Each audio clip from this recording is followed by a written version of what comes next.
मद्देनजर आज से नामांकन प्रक्रिया शुरू होने वाली है। 11 बजे से दोपहर 3 बजे तक नामांकन दाखिल होंगे और भाजपा कांग्रेस की अधिकतर उम्मीदवारों की घोषणा होना बाकी है। नामांकन के साथ प्रचार प्रसार में तेजी भी आएगी। तो बता दें कि आज 30 अक्टूबर है और आज से नामांकन दाखिल होना शुरू हो जाएंगे। सुबह 11 बजे से लेकर दोपहर 3 बजे तक नामांकन दाखिल किए जा सकते हैं। नामांकन प्रक्रिया के दौरान प्रत्याशी के साथ सिर्फ 5 लोगों को अंदर जाने की अनुमति दी है और साथ ही आदर्श आचार संहिता की पालना सख्ती से करने के आदेश भी जारी किए गए हैं। तो आज से नामांकन प्रक्रिया शुरू हो गई है और 6 नवंबर को आखिरी तारीख है नामांकन दाखिल करने की। चुनाव आयोग की तरफ से 30 अक्टूबर से नामांकन प्रक्रिया शुरू करने की तारीख तय की गई थी और 6 नवंबर आखिरी तारीख है नामांकन दाखिल करने की।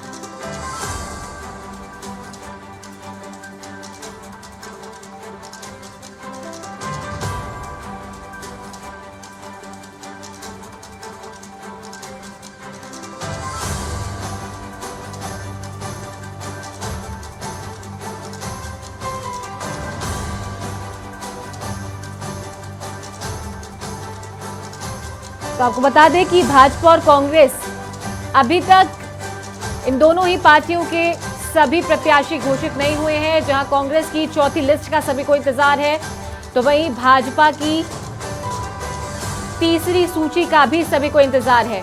कल दिल्ली में कांग्रेस की स्क्रीनिंग कमेटी की बैठक हुई थी और आज कांग्रेस की सीईसी की बैठक है, जिसके बाद कांग्रेस अपनी चौथी लिस्ट कभी भी और किसी भी वक्त जारी कर सकती है। बात करें भाजपा की, तो कल भाजपा की सीईसी की बैठक दिल्ली में आयोजित की गई है और उसके बाद 1 नवंबर तक भाजपा की तीसरी सूची जारी हो सकती है। 6 नवंबर नामांकन प्रक्रिया दाखिल करने की आखिरी तारीख है। तो ये जाहिर सी बात है कि 6 नवंबर से पहले दोनों ही पार्टियां अपनी सूची जारी कर देगी। पर देखने वाली बात यह है कि कांग्रेस अभी तक 95 उम्मीदवारों को चुनावी मैदान में उतार चुकी है। तो क्या सूची जो जारी करने वाली है कांग्रेस, उसमें पूरे 105 नाम होंगे या फिर यह सूची भी 2 टुकड़ों में आएगी?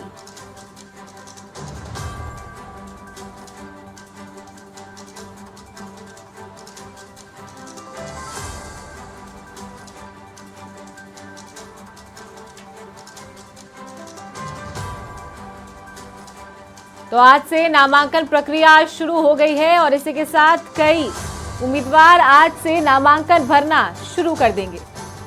तो ज्यादा जानकारी के साथ रुख करते हैं हमारे सहयोगी भूपेंद्र बिश्नोई का, जो कि लाइव हमारे साथ जुड़ गए हैं। जी भूपेंद्र, आज से नामांकन प्रक्रिया शुरू हो गई है। बात अगर जोधपुर की करें तो कौन कौन से ऐसे उम्मीदवार हैं जो आज नामांकन दाखिल करेंगे?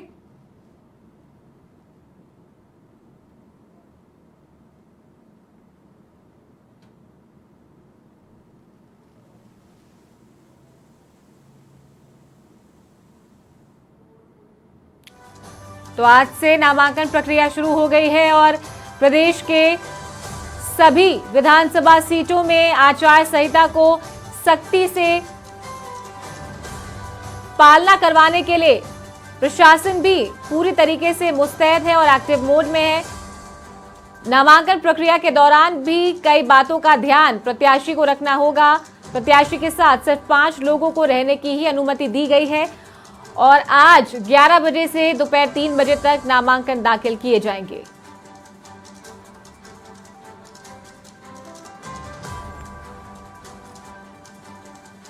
बता दें कि प्रदेश में 25 नवंबर को चुनाव की तारीख तय की गई है, मतदान होना है और 6 नवंबर तक सभी प्रत्याशी अपना नामांकन दाखिल कर देंगे, जिसके बाद चुनाव प्रचार में तेजी भी आएगी।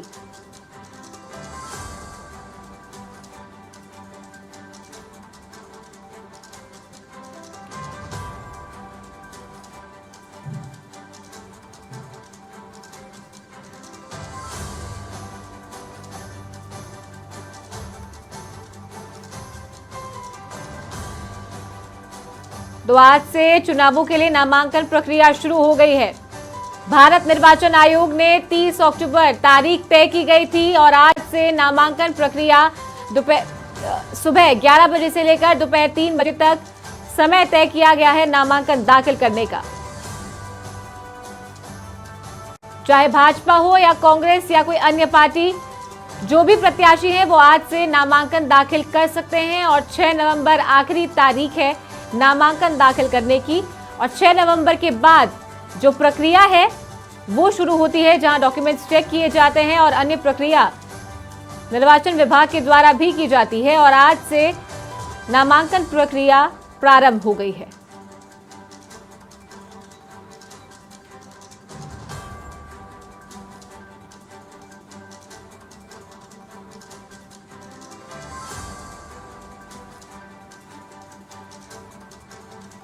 तो आपको बता दें कि चुनाव 25 नवंबर को होने हैं, मतदान होगा 25 नवंबर को। और इसी के साथ सभी प्रत्याशी चुनाव प्रचार प्रसार में जुट गए हैं और आज नामांकन के बाद भी चुनाव प्रचार प्रसार में तेजी देखने को मिल सकती है।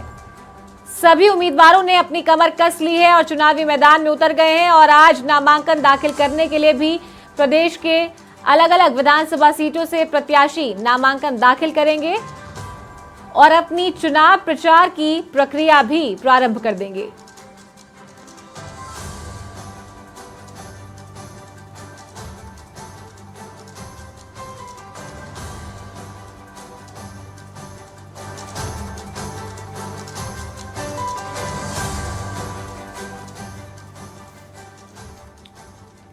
और ज्यादा जानकारी के साथ रुक कर लेते हैं हमारे सहयोगी भूपेंद्र बिश्नोई का, जो जोधपुर से लाइव हमारे साथ जुड़े हुए हैं। जी भूपेंद्र, आज से नामांकन प्रक्रिया शुरू हो गई है। कौन कौन से ऐसे उम्मीदवार हैं जोधपुर में जो आज नामांकन दाखिल करेंगे? जी देखिए, फिलहाल आज से जो है नामांकन प्रक्रिया शुरू हो रही है। जोधपुर में जो है, जोधपुर शहर में 3 विधानसभा सीटें हैं और 7 सीटें जो है जोधपुर रूरल की है। जोधपुर शहर में 3 सीटों पर आज से नॉमिनेशन शुरू हो रहा है। रूरल में भी आज से नॉमिनेशन शुरू हो रहा है। जहां तक नामांकन की बात करें तो खासे प्रत्याशी जो है, पर देखने वाली बात यह है कि कांग्रेस अभी तक 95 उम्मीदवारों को चुनावी मैदान में उतार चुकी है। तो क्या सूची जो जारी करने वाली है कांग्रेस, उसमें पूरे 105 नाम होंगे या फिर ये सूची भी 2 टुकड़ों में आएगी?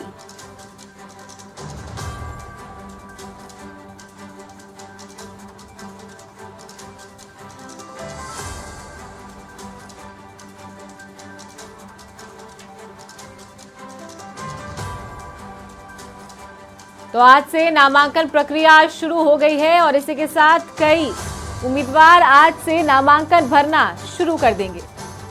तो ज्यादा जानकारी के साथ रुक करते हैं हमारे सहयोगी भूपेंद्र बिश्नोई का, जो कि लाइव हमारे साथ जुड़ गए हैं। जी भूपेंद्र, आज से नामांकन प्रक्रिया शुरू हो गई है। बात अगर जोधपुर की करें तो कौन कौन से ऐसे उम्मीदवार हैं जो आज नामांकन दाखिल करेंगे?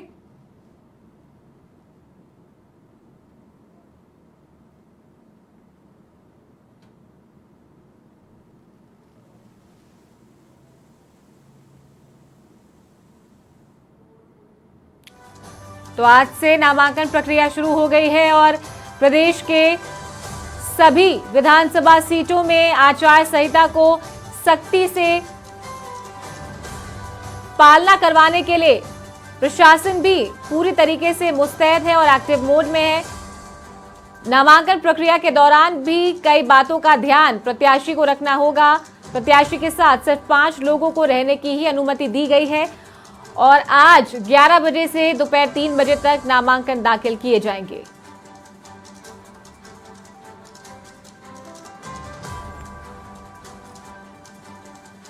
बता दें कि प्रदेश में 25 नवंबर को चुनाव की तारीख तय की गई है, मतदान होना है और 6 नवंबर तक सभी प्रत्याशी अपना नामांकन दाखिल कर देंगे, जिसके बाद चुनाव प्रचार में तेजी भी आएगी।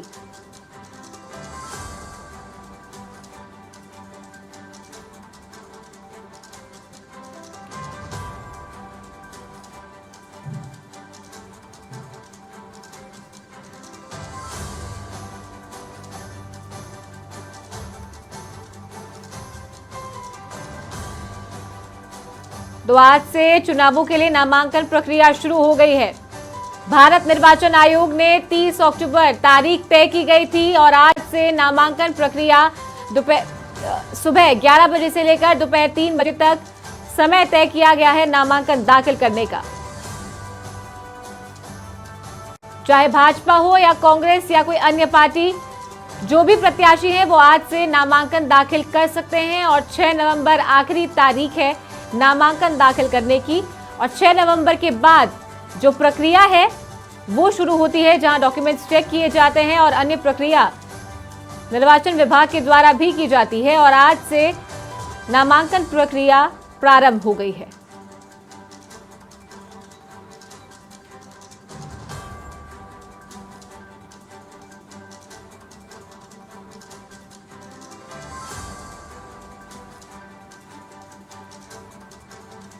तो आपको बता दें कि चुनाव 25 नवंबर को होने हैं, मतदान होगा 25 नवंबर को। और इसी के साथ सभी प्रत्याशी चुनाव प्रचार प्रसार में जुट गए हैं और आज नामांकन के बाद भी चुनाव प्रचार प्रसार में तेजी देखने को मिल सकती है।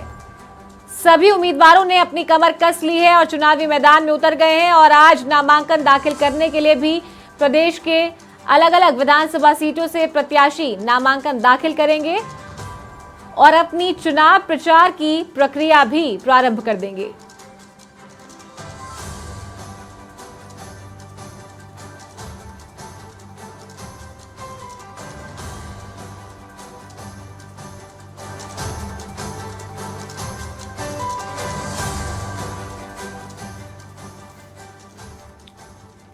और ज्यादा जानकारी के साथ रुक कर लेते हैं हमारे सहयोगी भूपेंद्र बिश्नोई का, जो जोधपुर से लाइव हमारे साथ जुड़े हुए हैं। जी भूपेंद्र, आज से नामांकन प्रक्रिया शुरू हो गई है।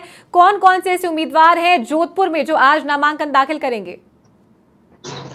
जी देखिए, फिलहाल आज से जो है नामांकन प्रक्रिया शुरू हो रही है। जोधपुर में जो है, जोधपुर शहर में 3 विधानसभा सीटें हैं और 7 सीटें जो है जोधपुर रूरल की है।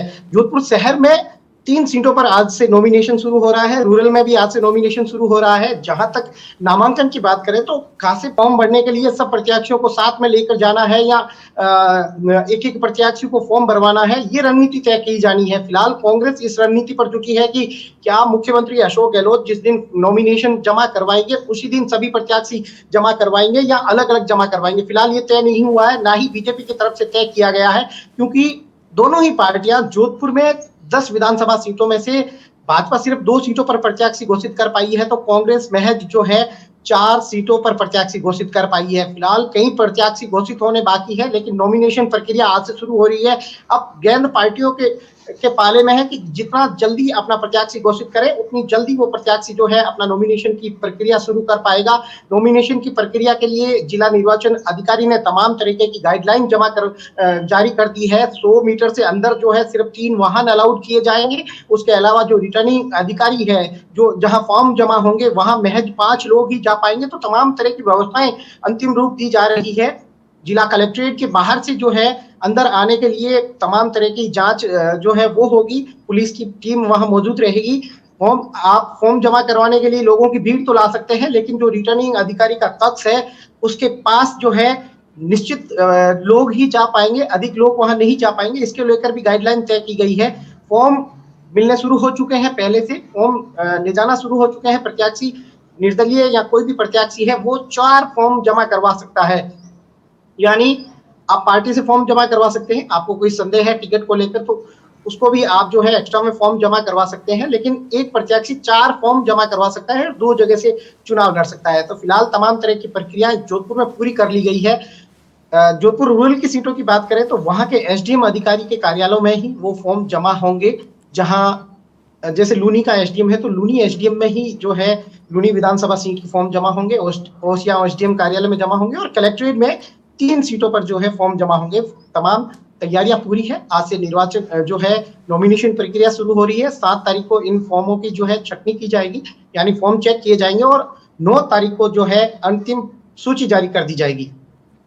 प्रत्याशी जो भाग्य आजमाएंगे उनकी अंतिम सूची 9 तारीख को जारी हो जाएगी। जी भूपेंद्र, अगर बात करें कांग्रेस और भाजपा की सूची की जो अब जारी होने वाली है, आज कांग्रेस की सीसी की बैठक है दिल्ली में, जब चौथी लिस्ट है उस पर मंथन किया जा रहा है, तो वहीं भाजपा की तीसरी लिस्ट पर मंथन किया जा रहा है। 76 उम्मीदवार भाजपा के अभी भी बाकी हैं जो भाजपा को घोषित करने हैं। तो क्या लगता है जिस तरीके से सूची आएगी, जोधपुर एक गढ़ माना जाता है और 10 सीटें, उनमें से सिर्फ 2 ही सीटों पर प्रत्याशी घोषित किए हैं, तो क्या जो चौथी सूची भाजपा की, तीसरी सूची भाजपा की आने वाली, उसमें जोधपुर में सभी सीटों पर भाजपा उम्मीदवार उतार देगी? जी देखिए, भाजपा अपनी चुनावी रणनीति में जुटी है। जोधपुर की सरदारपुरा सीट जहां से मुख्यमंत्री अशोक गहलोत आते हैं, तो भाजपा पिछले कई दिनों से इस रणनीति पर जुटी है कि अशोक गहलोत को इस सीट पर किस तरीके से रोका जाए ताकि वो पूरे प्रदेश पे ध्यान कम दे पाए। इस रणनीति पर जो है भाजपा लगातार मंथन कर रही है। सरदारपुरा से जो है केंद्रीय मंत्री गजेंद्र सिंह शेखावत का नाम चल रहा है, वहीं केंद्रीय मंत्री गजेंद्र सिंह शेखावत का नाम जोधपुर शहर सीट से भी चल रहा है। अब देखने वाली बात होगी कि इन दोनों सीटों से में से कहां उन्हें उतारा जाता है या उन्हें जो है पार्टी चुनाव प्रचार के लिए जुटाती है, ये तो देखने वाली बात होगी।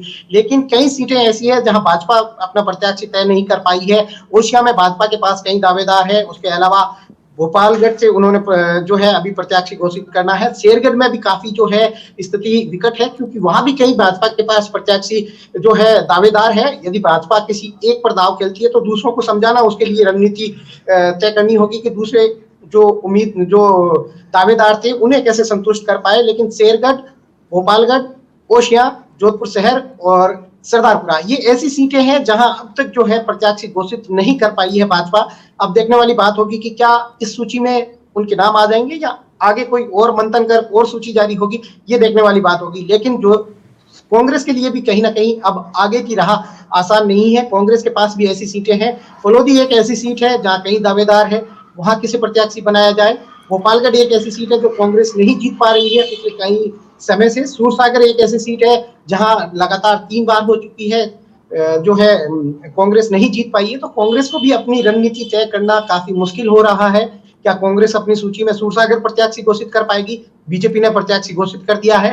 अब देखने वाली बात होगी कि किस तरीके से जोधपुर की राजनीति, क्योंकि एक साफ फंडा है, जिसने जोधपुर जीता वो राजस्थान जीता। क्योंकि पिछले कई बार से आप ट्रेंड चेक कीजिएगा, ट्रेंड देखिएगा कि जो जोधपुर की 10 सीटों में से अधिक सीटें जीतता है वही राजस्थान पर राज करता है। तो इसी रणनीति पर दोनों पार्टियां तय कर रही है। एक एक सीट जो है काफी मंथन के बाद जारी हो रही है, किस सीट पर किसे प्रत्याशी बनाया जाए। कई स्तर के सर्वे हुए हैं, यहाँ तक कि बिलाड़ा के तो लास्ट समय तक सर्वे करवाए हैं कांग्रेस ने कि क्या वहां से सीटिंग एमएलए हीरालाल मेघवाल है उन्हें रिपीट किया जाए या नहीं।